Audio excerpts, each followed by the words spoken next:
दिवाकर नमस्तुभ्यं प्रभाकर नमोऽस्तु ते।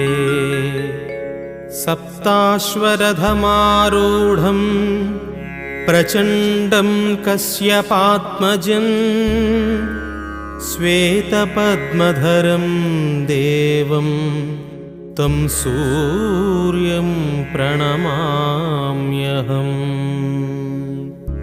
लोहितं रथमारूढं सर्वलोकपितामहं महापापहरं देवं तं सूर्यं प्रणमाम्यहम्। त्रैगुण्यं च महासूरं ब्रह्मविष्णुमहेश्वरं महापापहरं देवं